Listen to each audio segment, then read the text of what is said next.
What's happening, guys? It's your boy Ziki Junior, and welcome back to Football Fans Friends. Yeah, it's been a while, guys. Done a lot of moving and a whole lot of stuff. But you know what this is? This is a match preview for the game between Argentina and Nigeria, the under 20 teams at the FIFA Under 20 World Cup.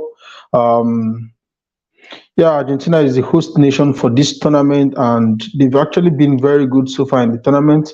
And Nigeria too has been quite okay, even though I was very, very disappointed about how the last game turned up. But guys, before we continue, if you're new to this channel, please hit that subscribe button right now.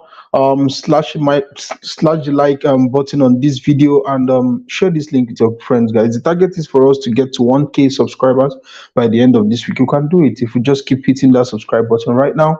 Don't wait for later. I hope you enjoyed the video. I'm going to be talking about Nigeria and our chances against Argentina at this tournament.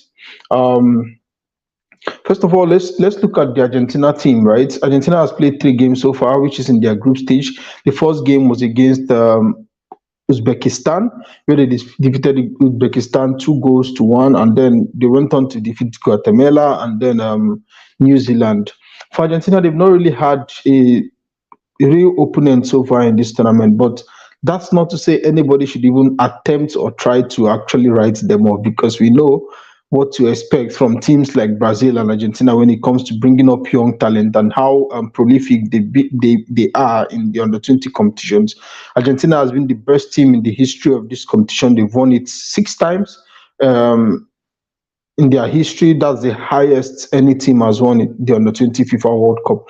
So you cannot write them off. We know the way these countries invest in footballing talent. I mean, Brazil and Argentina, we know how much they take these competitions very serious.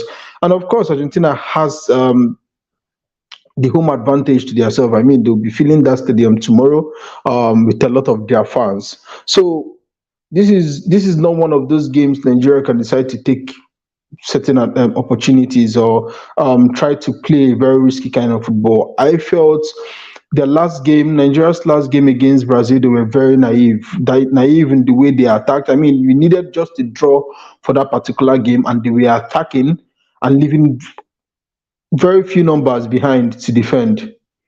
Yeah, so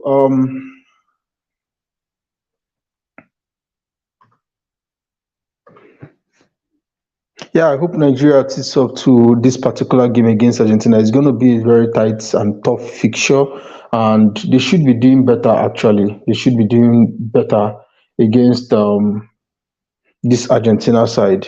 So hopefully we get a good result against Argentina. It's going to be very tough because they are the host nation. They're going to have a lot of their fans in the stands. This is the round of 16, so it's knockout football. So they make certain errors and they're out of the competition. Meanwhile, Nigeria has played 3 games also in these tournaments. They won the first game against they won their game against Italy. They won the other one against why is the name skipping me right now? But just a second, I'm gonna get it. Dominican Republic, yes. The game against Dominican Republic, I really want to talk a little bit about that particular game. Yes, first game of the tournament. Sometimes teams can actually be a bit rusty. Not rusty, they've not actually entered into the spirit of the competition. I feel that particular game, they were all over the place, and though they managed the win, a 2-1 win against Dominican Republic, but they were just all over the place. They were just all over the place. And then the game against Italy, they were quite better. You know, they were composed at the back. They attacked properly. They played very decent football. Against Brazil, they lost it, and I was pissed about that Brazilian game because all Nigeria needed was a draw, and they were very naive in their attacking. They were very naive in their defending. Um, they pushed too many numbers up front for a game where you just needed a draw. They pushed too many numbers up front, and they ended up leaving a lot of space behind. The first goal, well, it's a corner kick, even though I felt the defending was still naive, but it's a corner kick, anything can happen, just a head to the ball, and then you're getting a goal. But that second goal was the one that pissed me off the most. I'm going to be playing the video now so that we can look at it together and analyze it. It's going to pop up on the screen right now. Let me just take it back to the beginning.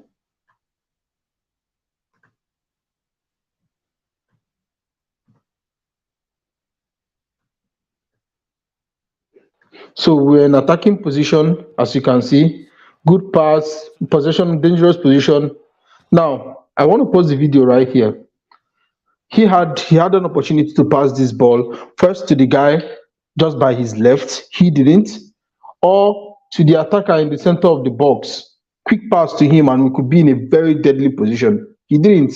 Also, then he loses the ball. Yeah, no problem losing the ball in the attacking area. But see how many numbers Nigeria committed forward. Just count. One, two, three, four, five, six, seven, 8 players out of 10, leaving only the two center backs behind. And this is a very beautiful gameplay from Brazil. Quick counter attack. They capitalized on it. They would have scored several goals against Nigeria on that particular day with these same errors. Committing too many numbers up front. They would have scored a lot of goals against Nigeria, and they missed a lot of chances. Yeah, that's poor from them. But against the better opposition, or in their day, they should be smashing Nigeria like 5 goals or 6 in this particular game. Now, this is not even the part that pissed me off the most, because yeah, players lose ball in the attacking areas of the field, and you know, now this is the ball. First pass cuts the two defensive midfielders out. He should be bringing him down here.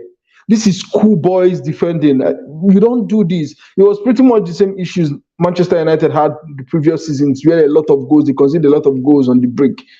But then you could see what Casemiro does for Manchester United. He fixed this particular problem, and Manchester United ended up have conceded less goals this season. You have to bring him down here. Take one for the team, a yellow card.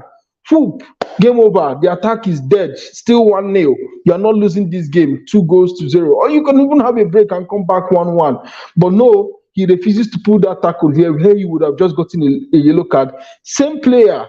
Ball goes, pushes up to the right wing, brings it back to the left wing. There, let me take it back a little bit. I watched this game and I was so pissed at this schoolboys defending. That's why I call it the schoolboys defending. Here, he should be bringing him down here. This guy should be going down here. Take a look at one for the team, free kick, voila. 1-1, 1-0, sorry. And the game is still on. But at 2-0, there was no way Nigeria was going to come back from this. So I think these are things that the coach needs to fix in this particular game. People should learn to take take certain risks, in order to keep the team safe. That was schoolboys defending. You don't do that in the game of football right now, especially when you're short on numbers and the opposition team is hitting you on a counter attack. You got to bring the man down. You just have to bring that man down. You're not letting him run into your box or giving those passes to break the remaining players you have trying to defend that goal. Take one for the team, yellow card, see you later. And game continues 1-0, and we are still in that game. But no, he didn't. 2 opportunities. I think the coach should be calling that out if they are really analyzing this game. If they really analyze this game ahead of the game against Argentina, they cannot be making such mistakes against this Argentina side that we've seen that are very good on the ball. They're actually very good on the ball. Yes, I also feel like Argentina has not faced a real opposition. I think Nigeria is going to be their first real opposition in this particular tournament, because the teams they've played have really just been below par. But on the other hand, with this kind of mistakes, committing so many players up front when attacking, we're gonna get smashed. Nigeria is gonna get smashed. So we have to be disciplined, more disciplined in this particular game. We have to weigh our risk and our rewards, push good amount of players forward, yes, but have good amount of players to actually do defending when we lose the ball. You're not the best team when it comes to holding up play and keeping the ball very well. I think our strength has to do with physicality and a little bit of pace up front. That brings me to a second point. I see no reason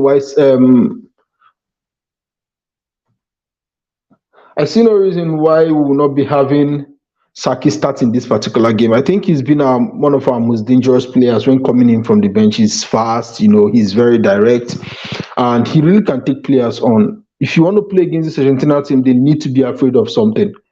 And they need to be afraid of our pace up front. And Saki is that guy that can actually provide you with that pace. Yes, sometimes it can be a bit wasteful, but he's a good player if given the opportunity. I think he's a player that we should exploit on the right wing. Our right wing is usually dead until he comes in and he brings this spark into our game of play. Yes, he can suck sometimes and he loses the ball certain times, but with the right confidence and with the right passes, I think they need to give him passes that he needs to run onto, not passes for him to try and turn around the ball. They need to give him passes that you run onto and then take on defenders and make something happen for Nigeria. So I think he should be starting this game tomorrow against Argentina. I don't think he should be on the bench. Yes, I really don't think he should be on the bench. He should be starting. All in all, I expect Nigeria to put on a decent display. The game is definitely not in our favor, but this is football. Anything can happen. Nobody, none of this. You cannot predict. You cannot really predict a football game. You can as well just try, but every other time we know how it turns up, and then the underdog sometimes carry the day. So Nigeria is definitely the underdog in this particular game. It's going to be a very tough game. Our players are strong, they are physical. I think we should play to our strengths. Um, Play to our strengths, try as much as possible to keep the ball better.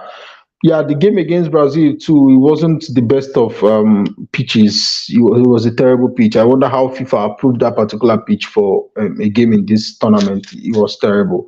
It was shambolic. It was tough to put passes, string of passes together. I just feel it was a terrible pitch all around. But Nigeria should be doing better, considering the fact that we are used to certain types of situations. We should be doing better against that Brazilian team. I wish the team the best of luck against Argentina tomorrow. It's going to be a good game. And guys, I'm going to bring you the highlights after the match. So, you know what to do, guys. You want to see the highlights? Hit that subscribe button right now. Smash a like on this video. Share it with your friends. The target is still 1,000 subscribers before the end of the week. So, guys, let's make it happen. Let's make it happen, guys. Yeah, so I'm gonna be seeing you guys after the game. This is my pre-game preview. I hope Nigeria actually comes out on top because it's gonna be good for the clouds. You guys know what I'm talking about. We need the clouds, man. Nigeria beating Argentina is gonna be a very big deal. But the odds are against Nigeria, and I really wish them all the best. I hope the coach gets his tactics right. We should be more disciplined. We should not push too many players forward. We should play to our strengths. Saki should be starting to give us that pace up front and that extra cutting edge. I wish the boys all the best of luck. We have good players, some really good players, but I don't think they are playing to their strengths. We need to play to our strength, which is being physical and hitting them very hard, which is where I feel we can be very deadly. Being very physical. The last game against Brazil wasn't the um best of games. So guys, it's your boy Ziki Junior. Subscribe to the channel and see you all in my next video. Do have yourself a blessed day. Huh? Bye. Yeah.